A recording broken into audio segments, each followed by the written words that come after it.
সকলকে স্বাগত। আমি প্রগতি শুরু করছি আজকের সংবাদ। বেলদা শহরে পুলিশের নিষ্ক্রিয়তার জন্য চলছে চুরি ছিনতাইয়ের মতো ঘটনা। বাড়ির মালিক ঘরে না থাকার সুযোগে দেউলি এলাকায় একটি বাড়ির সর্বস্ব লুট করলো চোরেরা। এই ঘটনায় এলাকা জুড়ে আতঙ্ক ছড়িয়েছে। পুলিশের নিষ্ক্রিয়তাকে দায়ী করছেন এলাকার মানুষ।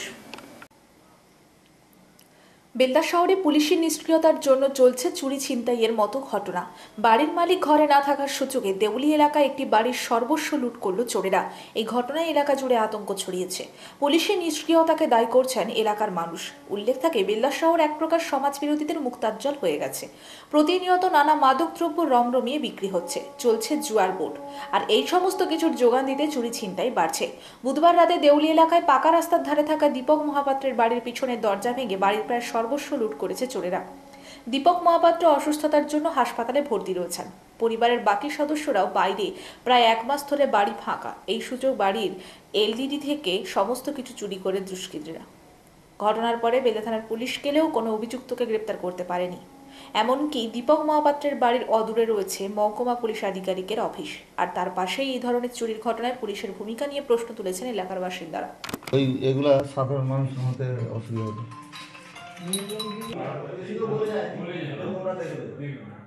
আমাকে অসুবিধা হলে কারণ নেবার কিন্তু ভুলেও যায়নি যে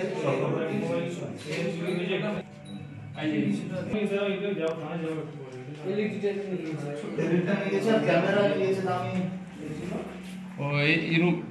550 টাকা নাকি 550 টাকা নাকি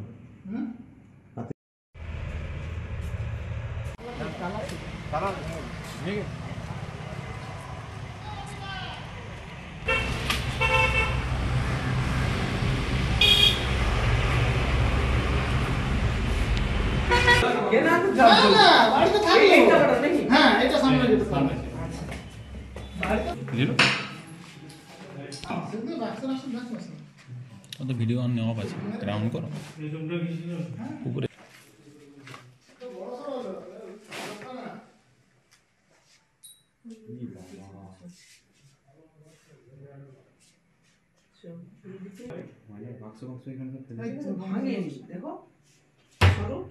এইটাকে ভেঙে দিয়েছে। বাবা এটা আমি দেখেছি। তালা ভেঙেছে। এগুলা সাধারণ মানুষের মধ্যে অসুবিধা হবে।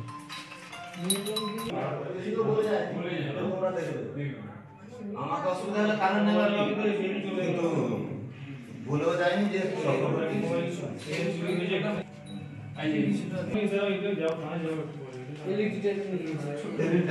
ক্যামেরা নিয়েছে দামি। এসে দেখলাম যে এদিক দিয়ে ঢোকার কোনো রাস্তা নেই। পেছনে আমাকে কাকু বলে যে পেছন দিক দিয়ে রাস্তা করে গেছে। ওই দিকে গিয়ে দেখলাম যে আমাদের পাড়ার নীলু টিলু এরা তারা সব কেউ ঢোকেনি। এইরকম একটা বাইরের এরকম খোলা অবস্থায় কলাপসুল দেখে তারা একটা সব মিলে এখানে দাঁড়িয়েছে। দিয়ে ওনাকে খবর দেওয়ার চেষ্টা করেছে, খবরও দিয়েছে। তারপর আমরা সবাই মিলে এলাম। এসে দেখছি প্রত্যেকটা ঘরের তালা ভেঙেছে। দুটো কলাপসুল, দোতলার একতলার কলাপসুলের তালা ভেঙে দোতলার রুমগুলোকে লক করা থাকুক যে থাকুক খোলা, হার্ড হয়ে খোলা। আলমারি ভাঙা, লকার ভাঙা, প্রত্যেকটা আলমারি লকার ডিভান সব ওলট পালট করে পুরো টাকা পয়সা সোনাদানা কি খাপগুলা পড়ে আছে কি যা পেয়েছে নিয়ে গেছে। নারায়ণগড় ব্লকে ফের তৃণমূলের বিক্ষুব্ধ গোষ্ঠী সক্রিয় হচ্ছে। জেলা পরিষদের সভাধিপতি প্রতিভা মাইতিকে সামনে রেখে সেই চেষ্টা চলছে নারায়ণগড় ব্লক জুড়ে। এই ধরনের অভিযোগ উঠেছে দলের মধ্যে, আর তার প্রমাণ পাওয়া গেল বৃহস্পতিবার। নারায়ণগড় ব্লকে ফের তৃণমূলের বিক্ষুব্ধ গোষ্ঠী সক্রিয় হচ্ছে। জেলা পরিষদের সভাধিপতি প্রতিভা মাইতিকে সামনে রেখে সেই চেষ্টা চলছে নারায়ণগড় ব্লক জুড়ে। এই ধরনের অভিযোগ উঠছে দলের মধ্যে, আর তার প্রমাণ পাওয়া গেল বৃহস্পতিবার নারায়ণগড়ে 6 নম্বর যুব তৃণমূল কংগ্রেসের উদ্যোগে একটি রক্তদান শিবিরের আয়োজন করা হয়। এই শিবিরে হাজির ছিলেন দলে কোণঠাসা একাধিক নেতা, যাদের বর্তমানে নারায়ণগড়ে কোনো গ্রহণযোগ্যতা নেই। জেলা পরিষদের সভাপতি প্রতিভা মাইতি, গণেশ মাইতি সহ বহু নেতাদের এই দিন মঞ্চে দেখা গেল। এমনকি বিধানসভা উপনির্বাচনে ওই সমস্ত নেতারা মেদিনীপুরের নেতাগিরি করার চেষ্টা করলেন। যাদের এলাকায় কোনো গ্রহণযোগ্যতা নেই, যাদের জন্য দল ক্ষতির মুখে পড়েছিল, তারাই ফের দলকে বিভাজন করার চেষ্টা করছে। এমনকি বিধায়ক সহ ব্লক সভাপতিরা যখন নারায়ণগড় ব্লকের সংগঠনকে একই ছাতার তলায় আনার চেষ্টা চলছে, তখন কোনো কোনো এলাকায় তৃণমূলের ব্যানারে এই সমস্ত কাজ হচ্ছে বলে অভিযোগ উঠেছে দলের মধ্যে। যার মধ্যে কোনো ভেদাভেদ নেই, বিভিন্ন সমাজসেবার মধ্য দিয়ে বস্ত্রদান, চক্ষুদান, বিনা পয়সায় হাটের অপারেশন, কোটি মানুষের বিনা পয়সায় চিকিৎসা ব্যবস্থা যে সরকার করতে পারে, সেই সরকার আপনাদের আশীর্বাদ নিয়ে আগামী দিনে তুমি হিন্দু মুসলিমদের মধ্যে ভেদাভেদ তৈরি করবে, তুমি সাম্প্রদায়িক দাঙ্গা তৈরি করবে, একদিনের কাজে মেদিনীপুর কলেজ ও হসপিটালে যাবতীয় ব্যক্তিত্বরা তার রক্তদান শুরু করেছেন। রক্তদান কর্মসূচি, রক্তদান মহাদান, রক্তদান রক্তদান জীবনদান, তুচ্ছ নয় রক্তদান, বাঁচতে পারে স্বাস্থ্যসম্মত রক্তদানের কোনো ঝুঁকি নেই। হার্টকে আরো স্ট্রং করবে, হার্ট অ্যাটাকের ঝুঁকি কমাবে। কখনো পুজোতে শাড়ি, দুর্ভিক্ষে তিনি যখন করোনাতে খাওয়ার বিতরণ, এই জায়গাগুলোতে ওনাকে বেশি রেখেছি। আর মানিকবাবুকে আমার নিজস্ব হিসাবে ভালো লাগে, কারণ উনি অত্যন্ত মার্জিত মানুষ, ভদ্র। ফর্ম পূরণ করা এবং মেডিকেল টিম নিয়ে এসে যারা রক্তটি নিচ্ছেন ওনাদেরকে আমি সম্মান জানাই। সর্বোপরি যারা এই রক্তের মাধ্যমে সমাজের দুস্থ পরিবারগুলোর হাতে যে রক্তের একটি বোতল তুলে দেবেন, যে রক্তটি তার প্রয়োজন হবে, বিপদের দিনে ওই রক্ত যার সম্পদ হবে, তাদেরকে আমি শুভেচ্ছা, অভিনন্দন এবং ভালোবাসা, নমস্কার জানাই। পথ চলতি মানুষ এবং নারায়ণগড়ের প্রত্যেকটি বাজার কমিটির সদস্যবৃন্দদের জানাই যথাযোগ্য সম্মান। আমরা বিগত দিনে চলতে গিয়ে দেখেছি যে করোনা পিরিয়ডে বলুন, ডেঙ্গুতে বলুন, রক্তের ভীষণ প্রয়োজন। এই রক্তের বিনিময় দেওয়ার মধ্য দিয়ে সেই রক্তগুলো এই যুব শিবির থেকেই আমরা পেয়ে থাকি। সেই জন্য বেশি বেশি করে রক্তদানের প্রয়োজন। যখন 3 মাস ধরে ভোট চলছিল, তখন কিন্তু এইসব সব কিছুই শিবির বন্ধ থাকার ফলে শেষ হওয়ার সঙ্গে সঙ্গেই রক্তদানের শিবির কেন প্রয়োজন হয়েছিল, মেদিনীপুর হাসপাতালে আমি দেখেছিলাম অনেক রক্তের অভাব ছিল। এই জায়গাগুলো কিন্তু এই শিবিরের মাধ্যমে আমরা পেয়ে থাকি। হাট চলছে, 8 থেকে আসবেন, আমরা আমাদের লক্ষ্যমাত্রায় পৌঁছবো। আমি গোলাপ ফুল দিয়ে ওনাকে আমাদের এই রক্তদান শিবিরে অনেকেই রক্তদান করেছেন, ওনার হাতে রক্তদানের সার্টিফিকেটটি তুলে দেওয়ার জন্য। ঝাড়গ্রামের সুখজোড়া পানীয় জল সরবরাহ প্রকল্পে কর্মী নিয়োগ ও কাজের ডিউটি নানা রকম কারচুপি অনিয়মের প্রতিবাদে চলছে অনির্দিষ্টকালের জন্য অনশন। ফলে এলাকার সমস্ত পানীয় জল সরবরাহ বন্ধ, সমস্যায় পড়েছেন সাধারণ মানুষ।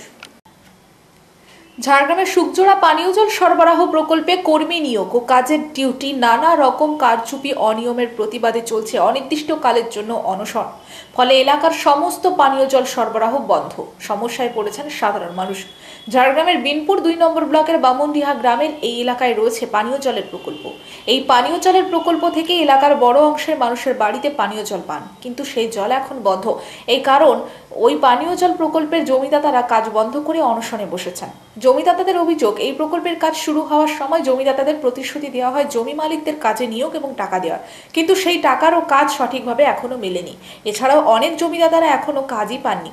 এছাড়াও এলাকার জমিদাতারা বলেন কর্মী নিয়োগ ও কারচুপি ও দুর্নীতির অভিযোগ আনেন। তাদের দাবি 2 বছর ধরে এর প্রতিবাদ জানিয়ে আসছেন, কিন্তু তা সুরাহা হয়নি। অবশেষে এই প্রকল্পের কাজ বন্ধ করে অনশনে বসেছেন জমিদাতারা। এর ফলে এই এলাকায় জল সরবরাহ সম্পূর্ণ বন্ধ, সমস্যায় পড়েছেন সাধারণ মানুষ।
দাবি দেওয়া ঠিক মেনটেন্স করছে না, তার জন্য অনশন।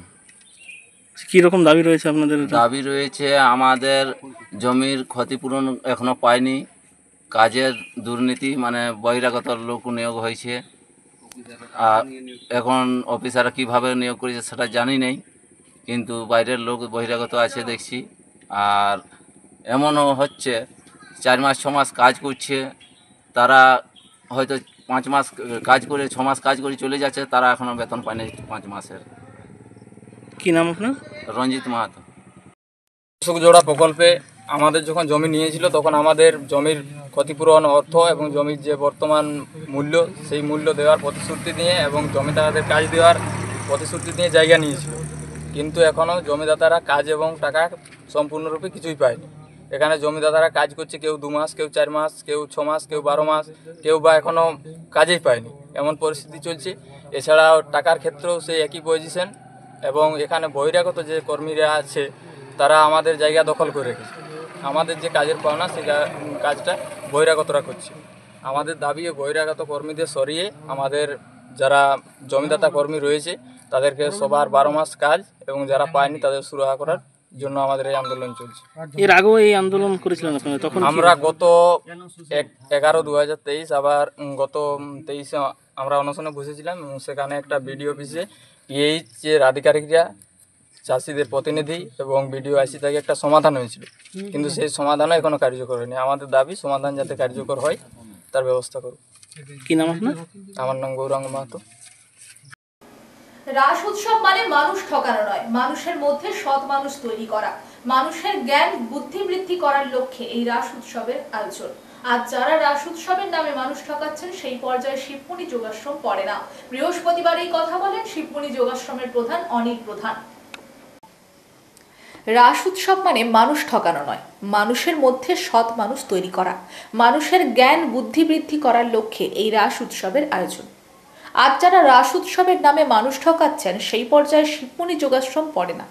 বৃহস্পতিবার এই কথা বলেন শিবমণি যোগাশ্রমের প্রধান অনিল প্রধান। উল্লেখ থাকে, প্রতি বছর রাস পূর্ণিমার আগের দিন শিবমণি যোগাশ্রমে রাস উৎসব হয়ে থাকে। রাজ্য ছাড়াও রাজ্যের বাইরে মুনি ঋষিরা হাজির হন এই উৎসবে। প্রতিটি জায়গায় যখন মাটির পুতুলকে দেবতা রূপে পুজো করে মানুষের মনে ভক্তি জোগানোর চেষ্টা হয়, তখন এখানে এরা মানুষকে দেবতা রূপে পুজো করেন। এমন কিভাবে সৎ মানুষ তৈরি করা যায় তার জন্য জ্ঞান বৃদ্ধি নিয়ে আলোচনা হয়। এদিন অনিল মুনি জানান, প্রতিটি রাস উৎসবে বলা হয় ঠাকুর নাচানো হবে, আপনারা আসুন। আরে ঠাকুর কি নাচে? মানুষকে দিয়ে নাচানো হয়। ঠাকুর কোনোদিন নাচতে পারে না, তাই মানুষকে বোকা বানিয়ে এই সমস্ত রাস উৎসবে মানুষ টানার চেষ্টা করা হয়, যা এক প্রকার মানুষকে বোকা বানানো হচ্ছে। মানুষ ঠকানোর কাজ চলছে বলে তিনি দাবি করেন। তিনি কি বললেন শুনুন। সুন্দরপুর শিবমণি যোগাশ্রমে 22তম রাস উৎসব পালন করছে। তবে আমাদের এই যে রাস উৎসব কোনো ভগবানের লীলা দেখাবার জন্য নয়, আমাদের রাস উৎসব জ্ঞানের মাধ্যমে যত জায়গায় যত সব অনুষ্ঠান হচ্ছে মানুষকে বোকা বানানো হচ্ছে, মানুষকে বোকা বানানো হচ্ছে কিনা ভগবানের লীলা বলতে বলতে মানুষ পঙ্গু হয়ে যাচ্ছে, তাকে জড়ো করে দেওয়া হচ্ছে। আমরা সেই মানুষের মধ্যে সত্য জ্ঞানটাকে জাগরিত করে সৎ মানুষ তৈরি করার জন্য আমরা রাস উৎসব করছি। ভাবুন একটা কথা, চারিদিকে রাস উৎসব হচ্ছে, সব লোককে হুজুগ দেখাচ্ছে কি তোমরা দেখবে এসো ঠাকুর নাচ। তা ঠাকুর কি নাচে না মানুষ নাচে? তাহলে মানুষকে মানিয়ে দিচ্ছে কিটা যে ঠাকুর নাচ হবে দেখবে এসো, ঠাকুর নাচ হচ্ছে দেখবে আসো। এইভাবে বিভিন্ন দিকে রাস উৎসব হচ্ছে সব মানুষকে বোকা বানাবার জন্য। ভগবানের লীলা বলে বলে বলে বলে মানুষকে বোকা বানানো হচ্ছে। ঠাকুর নাচেনি, তাকে নাচবে দেখে লোককে নিয়ে গিয়ে পঙ্গু করছে। আমরা মানুষের ভিতরে অন্ধবিশ্বাস, কুসংস্কার এগুলোকে উৎখাত করে মানুষের প্রকৃত জীবনটা যে কত সাফল্যময়, এ মনুষ্য জীবনের মূল্য যে কত, সেইটাকে জানাবার জন্য আমরা রাস উৎসব করছি। মানুষকে সচেতন করে তার নিজের ভিতরে সত্যকে জেনে তার নিজেকে সঠিক পথে চলার জন্য আমাদের কিন্তু রাস উৎসব ইষ্টম হচ্ছে। আমার নাম হচ্ছে যোগী অনিল কুমার প্রধান।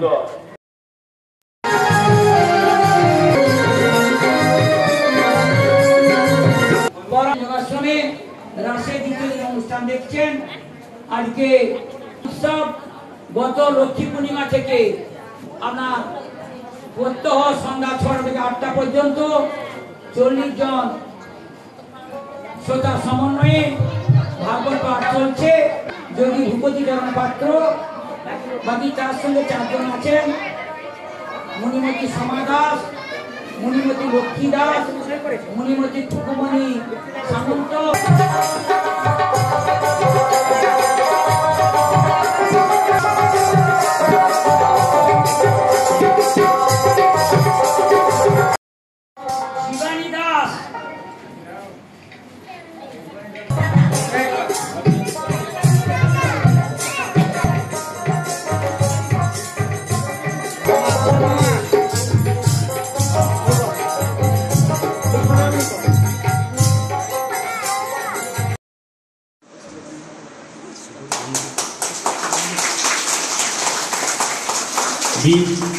A big round of applause.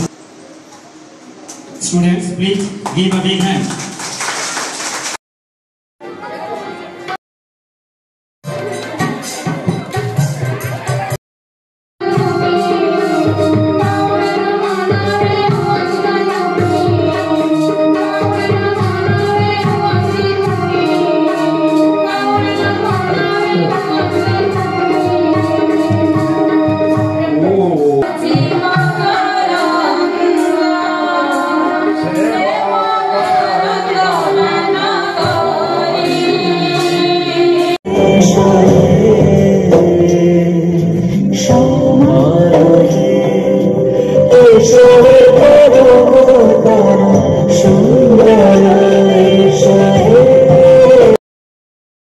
এই বছর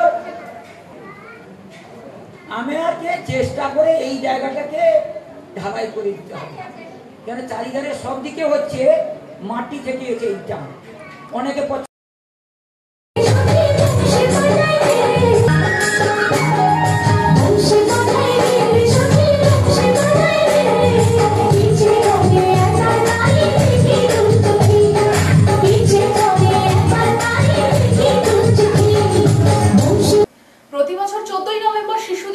পালিত হয়। ভারতের প্রথম প্রধানমন্ত্রী পণ্ডিত জওহরলাল নেহেরুর জন্মবার্ষিকী উপলক্ষে এই বিশেষ দিনটি পালিত হয়।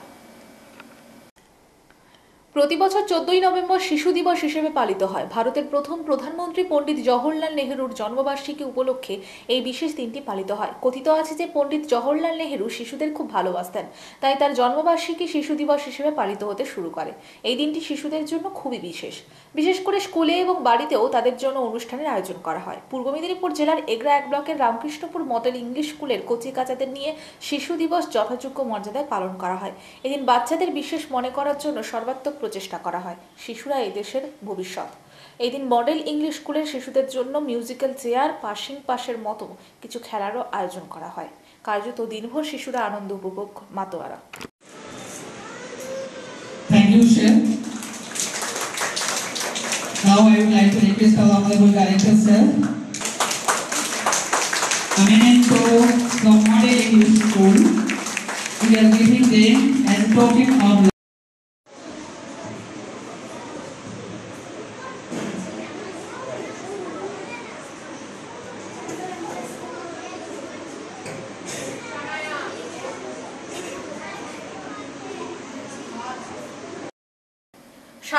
বিদ্যুৎ গ্রাহক সমিতি দাঁতন 2 ব্লকের তৃতীয় গ্রাহক সম্মেলন সম্পন্ন হলো জাহালদা অডিটোরিয়ামে। সারা বাংলা বিদ্যুৎ গ্রাহক সমিতির দাঁতন 2 ব্লকের তৃতীয় গ্রাহক সম্মেলন সম্পন্ন হলো জাহালদা অডিটোরিয়ামে। সংগঠনের দাঁতন 2 ব্লকের সভাপতি শরৎচন্দ্র দাসের সভাপতিত্বে সম্মেলনের সূচনা হয়। প্রধান বক্তা হিসেবে উপস্থিত ছিলেন সংগঠনের রাজ্য সম্পাদক মণ্ডলীর সদস্য নারায়ণ চন্দ্র নায়ক। মূল প্রস্তাব পাঠ করেন সংগঠনের ব্লক সম্পাদক দিলীপ দাস।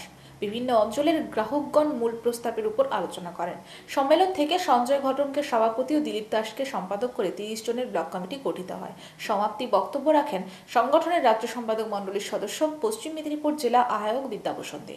এছাড়াও বক্তব্য রাখেন খাকুড়দা ব্যবসায়ী সমিতির সম্পাদক গৌতম পট্টনায়ক, সাবড়া ব্যবসায়ী সমিতির সম্পাদক শ্যামলগিরি, অ্যাবেকার রাজ্য কমিটির সদস্য দীপক পাত্র প্রমুখ। জানতে পারবেন না। এছাড়াও আপনারা লক্ষ্য করছেন ওই মিটারে থাকবে টিওডি সিস্টেম, অর্থাৎ যে সময় পিক আওয়ার থাকবে, চাহিদা বেশি থাকবে, সেই সময় বিদ্যুতের ক্ষেত্রে ইউনিট পিছু দাম থাকবে বেশি। এই রকমই নানান দিক উল্লেখ রয়েছে ওই বিদ্যুৎ আইনে। আমাদের গ্রাহক সমিতি সারা দেশব্যাপী একটি যৌথ আন্দোলন পরিচালনা করবার সিদ্ধান্ত গ্রহণ করেছে। সেই লক্ষ্যেই মধ্যপ্রদেশের ভোপালে এই আন্দোলনকে নেতৃত্ব দেওয়ার জন্য অল ইন্ডিয়া কনফারেন্স করে কমিটি গঠিত হয়েছে। সেই কমিটি বর্তমানে কেন্দ্রীয় সরকার এখন ওই আইনটা পাস না করলেও তারা লক্ষ্য করছে কখন আন্দোলনের গতি কমবে, সেই সময় তারা গায়ের জোরে এই আইনটা পাস করবে।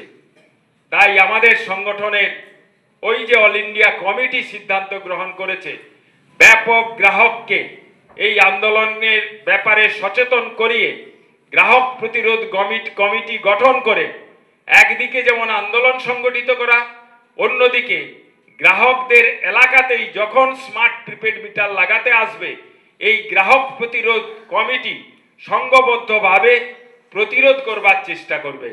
প্রতিরোধ করবার চেষ্টা করলে যেখানেই আমরা সংগঠিত করার চেষ্টা করছি সেখানেই কিন্তু ওরা পিছু হটতে। গ্রাম বাংলার প্রাচীন ঐতিহ্যবাহী জবদা রাসমেলার আনুষ্ঠানিক শুভ উদ্বোধন। পূর্ব মেদিনীপুর জেলার পটাশপুর 2 নম্বর ব্লকের আরগোয়াল গ্রাম পঞ্চায়েতের জবদা গ্রামে প্রাচীন ঐতিহ্যবাহী সার্বজনীন জবদা রাসমেলার শুভ উদ্বোধন হলো বৃহস্পতিবার।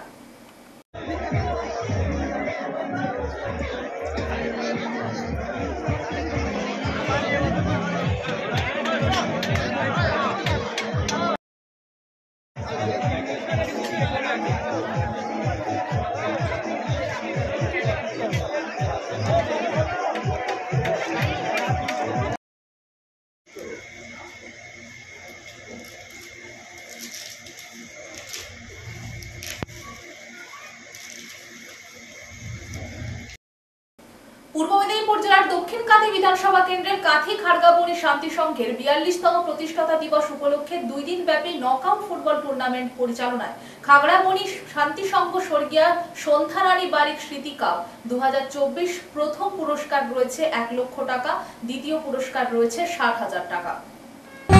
বাবু তোমরা মাঠটা ছেড়ে একটু বসো, মাঠটা ছেড়ে মাঠের বাইরে আমাদের প্রতিনিধির মধ্যে আছেন পূর্ব মেদিনীপুর জেলা পরিষদের সভাধিপতি মাননীয় শ্রী উত্তম বারিক মহাশয় আছেন, পূর্ব মেদিনীপুর জেলার মৎস্য কর্মাধ্যক্ষ তরুণ জানা মহাশয় উপস্থিত আছেন, স্থানীয় সাতবস্তির সাহেবের সেদার নাসিরউদ্দিন আলমগীর মহাশয় আছেন, বিশ্বজিৎ দত্ত আছেন, আমাদের লাগাহাট ব্যবসায়ী সমিতির সভাপতি শঙ্কর জানা,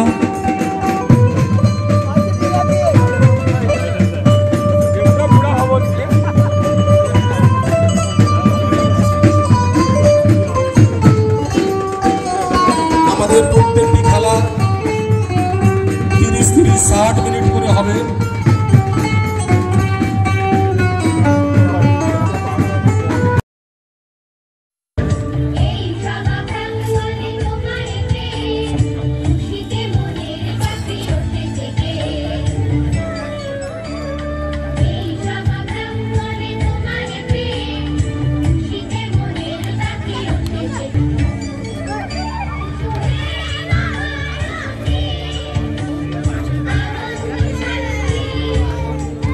প্যান্ডেলের কেউ থাকলে গোটা কুড়ি চেয়ার দিয়ে যাবে।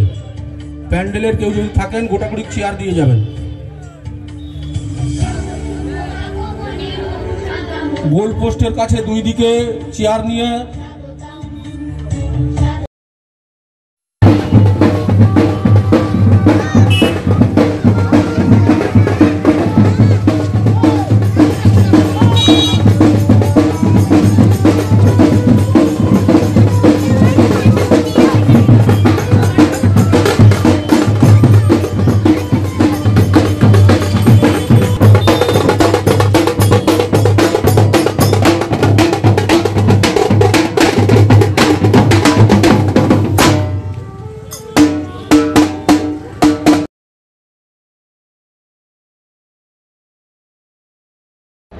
কোথায় চুরি হচ্ছে না বলুন? মাইনরিটি স্কলারশিপের টাকা সিবিআই হচ্ছে, উত্তর দিনাজপুরে একাধিক এফআইআর হয়েছে, ট্যাবে আপনি পেয়েছেন। রূপশ্রীতে কার্ড ছাপিয়ে টাকা নিয়ে চলে যাচ্ছে, মরেনি সমবাতির টাকা নিয়ে চলে যাচ্ছে। একটা স্কিম পাবেন না যেখানে এই রাজ্যে দুর্নীতি এবং চিটিংবাজি হচ্ছে না। আর অফিসাররা এর সঙ্গে যুক্ত, কারণ তারা মনে করেন মুখ্যমন্ত্রী চোর, তার পরিবার চোর, ওরা কোটি কোটি ঝাড়ছে, কিছু হচ্ছে না, আমরাও কিছু ঝাড়ি, ঝাড়ার কম্পিটিশন চলছে।